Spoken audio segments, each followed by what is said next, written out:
everyone, and welcome to the third installment of Westchester Knicks Weekly. I'm your host, Alex Fasano, alongside, as always, Ian Sacks. Our topics today: Westchester, a little disappointing this past weekend, dropping 2 back-to-back games against the Windy City Bulls.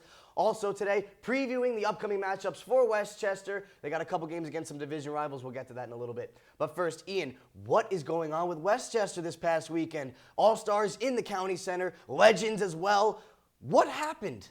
On the first night of this back-to-back, they lose in overtime to the Windy City Bulls, and it all sparks from Denzel Valentine, 34 points, 14 rebounds, 9 assists, nearly missing that triple-double, and it all came crashing down for the Knicks in the fourth quarter. They had a 10-point lead, and it evaporated, and the play that forced overtime was the Bulls got a basket with 3 seconds left, and then Westchester turns it over after that. We go to overtime, play another 3 minutes. We spoke with Von Wafer after the game, and he said that simply the Bulls wanted it more than them.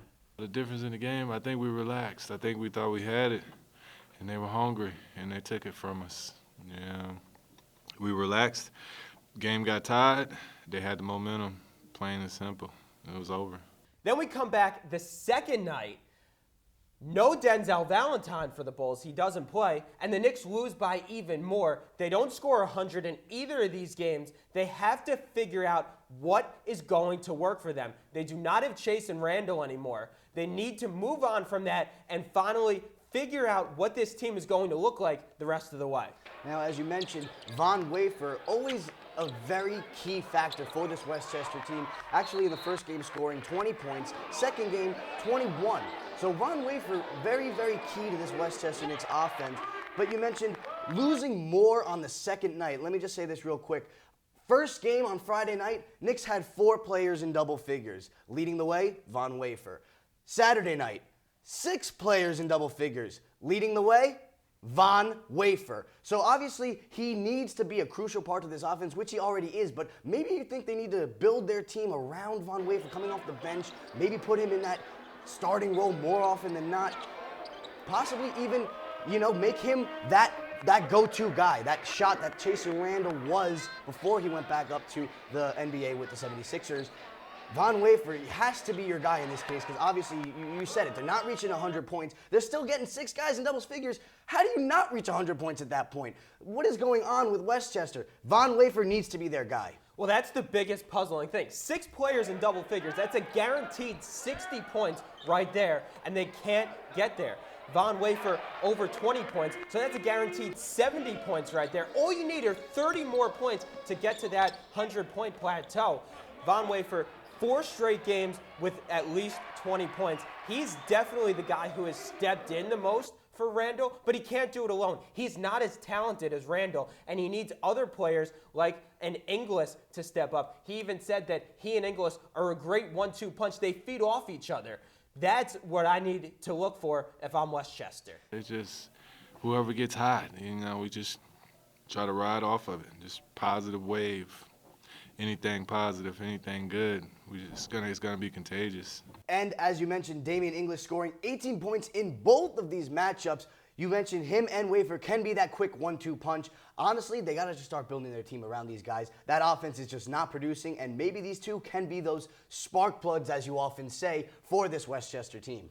That's exactly what they're going to need, especially not knowing when Maurice Endor is going to be with the team, not knowing when Marshall Plumlee is going to be with the team because they jump back and forth with the big leagues and the Westchester Knicks. So those are the 2 guys, Inglis and Wafer, who really need to be the foundation for Westchester if they want to make a run at the playoffs, because right now it's not looking very good for them. Of course, obviously, because no All-Stars this upcoming break. Westchester had 3 last season in Jimmer Fredette, Thanasis Antetokounmpo, and Jordan Baczynski. They have nobody. There really is no, as you often say, go-to guy, spark plug for this Westchester team. Maybe it is this 1-2 punch. Hopefully these two can really gain more chemistry as the season progresses. We got a whole half of the season to play, so it is a long next couple of months for the Westchester Knicks. Moving along to this upcoming weekend, we got the Maine Red Claws on Friday, the Atlantic Division leading Maine Red Claws. The last time Knicks and Red Claws met, Westchester was a whole nother team. They beat them by over 20 points. How is Westchester going to be able to dominate Maine at home again in the same fashion? I simply don't think it's going to happen the way Westchester's playing right now. 3 games ago, they gave up over 130 points. The next 2 games, they can't even score 100. They are out on both ends of the floor, and when you're going up against a Maine team, that's always a tough out. Right now, they're leading the division, and they had one of the best records in the league last year. Westchester simply can't do it this time.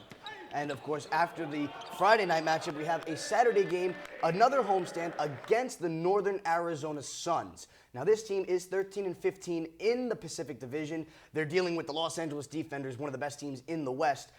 Do you think this could be that opportunity that Westchester is really looking for to turn the tides in this season right before the All-Star break? You got a below-average team in the Northern Arizona Suns. Can Wafer and Inglis become that 1-2 punch in this chance? Is this their opportunity?